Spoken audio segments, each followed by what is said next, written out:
நாளைய தினம் நடைபெறவுள்ள ஐபிஎல் போட்டியில் சென்னை சூப்பர் கிங்ஸ் அணியும் கொல்கத்தா நைட் ரைடர்ஸ் அணியும் மோதுகின்றன. இந்த போட்டி மிகவும் எதிர்பார்க்கப்படும் போட்டியாகவும் ரசிகர்களிடையே பரபரப்பாக பேசப்படும் போட்டியாகவும் இருக்கப் போகிறது. ஆமாங்க, இந்த இரு அணிகளும் தங்கள் அணி செயல்திறனை மேம்படுத்தி வெற்றியை நோக்கி பயணிக்க தயாராக உள்ளன.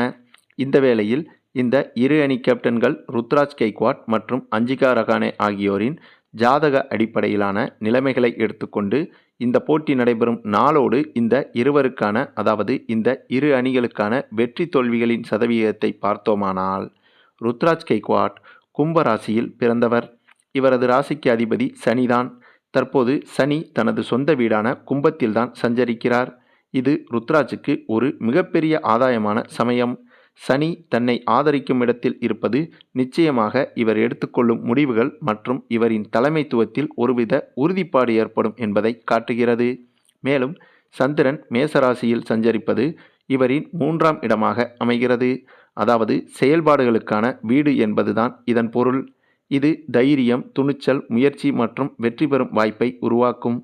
மறுபுறம் கொல்கத்தா அணியின் கேப்டன் அஞ்சிகா ரஹானே மிதுன ராசியில் பிறந்தவர். இவரது ராசிக்கு அதிபதி புதன். தற்போது புதன் மேசத்தில் சஞ்சரிக்கிறது. இது 11ஆம் இடமாகும். 11ஆம் இடம் லாபஸ்தானம் என அழைக்கப்படுகிறது. இது இவர் எதிர்பாராத ஆதாயங்களை அனுபவிக்க வாய்ப்பு இருப்பதை காட்டுகிறது. ரஹானேக்கு அணியின் ஒத்துழைப்பு கிடைக்கும். முக்கியமான தருணங்களில் இவர் நிலையை தக்க வைக்கும் திறனை காட்டிவிடுவார். மேலும் சந்திரனும் அதே ராசியில் இருக்கிறதால் மன உறுதி கூடும். பேட்டிங் மற்றும் கேப்டன்சி இரண்டிலும் இவர் சமநிலையுடன் இந்த போட்டியில் செயல்படுவார். இந்த போட்டிக்கான நாள், நேரம், கிரக நிலைகள் இருவருக்கும் ஒரே சாதகமாக அமைந்திருக்கின்றன. ஆனால் ஒரு சிறிய அளவிலான சற்று கூடுதலாக ருத்ராஜுக்கான சந்திர திசையின் ஆதரவு இருப்பது அவ்வளவாக பிரகாசிக்காத சிஎஸ்கே வீரர்களிடம் இருந்தும் கூட இந்த போட்டியில் அவர்களிடமிருந்தும் நல்ல ஆதரவு கிடைக்கும் சூழ்நிலையும் உருவாகியிருக்கிறது. அதேபோல ரஹானேவிடம் அனுபவம் மற்றும் திட்டமிடல் திறன் பெரிய பங்காற்றும். போட்டியின் நடுநிலை நேரங்களில் இதில் யாருக்கு பிளான் பி உள்ளது என்பதே மிக முக்கியமானது.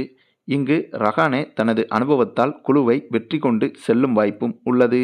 அதே சமயம் ரஹானே திடீர் முடிவுகள் எடுக்கும் வகையில் அனுபவத்தையும் நிதானத்தையும் கலந்து செயல்படுகிறார்.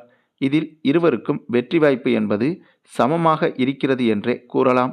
ஆனால் சிஎஸ்கே அணிக்குள் சில உள்பகுதி குழப்பங்கள் மற்றும் இறுதி ஓவர்களில் பிரஷர் கூடும் சூழ்நிலைகள் இவைகளை வைத்து பார்க்கும்போது எதிர்பாராத விளைவுகளை சிஎஸ்கே பெறலாம். மேலும் இந்த இரு அணிகளுக்கும் நம்பிக்கையை வளர்க்கும் கிரக நிலை உள்ளது. இதனால் ரசிகர்கள் ஒரு சிறந்த போட்டியை காணலாம். வெற்றி யாருக்கு என்பதை நிர்ணயிப்பது கடைசி 5 ஓவர்களின் செயல்திறனே ஆகும். ஜோதிட கோணத்தில் பார்க்கும்போது தோல்விக்கு உள்ளாகும் அணி மிகவும் சிறிய தவறுகளை செய்தாலே போதுமானது என்பதுதான் உண்மை. இந்த போட்டியில் ருத்ராஜ் தனது கேப்டன்சி திறமையால் அணி ஒற்றுமையை மேம்படுத்தி ஒரு சக்தி வாய்ந்த தாக்கத்தை ஏற்படுத்தக்கூடிய சாத்தியங்கள் உள்ளன. ரஹானேவுக்கு அணியில் சில புதிய வீரர்கள் பெர்ஃபார்மன்ஸை இந்த போட்டியில் வெளிப்படுத்துவார்கள் என்ற எதிர்பார்ப்பும் இருக்கிறது. ஆனால் இந்த இருவர்களின் அனுபவமே இந்த போட்டியின் முக்கிய சூழ்நிலையை நிர்ணயிக்கும். இந்த போட்டியை பொறுத்தவரையில் இரு கேப்டன்களின் ஜாதக அமைப்புகள் மிகவும் தெளிவாக ஒரு சமநிலையை காட்டுகிறது. இதனால் இந்த போட்டி கடுமையான போட்டியாக மாறும். எந்த அணியும் இந்த போட்டியில் ஒரு பக்கமாக திணறும் சூழ்நிலை இருக்காது. ஜோதிட ரீதியாக இது ஒரு 49க்கு 59% வாய்ப்பாகவே உள்ளது. அதாவது சிஎஸ்கே வெற்றி பெறுவதற்கு 49%, கொல்கத்தா அணி வெற்றி பெறுவதற்கு 51% வாய்ப்புகள் இருப்பதாக தெரிகிறது.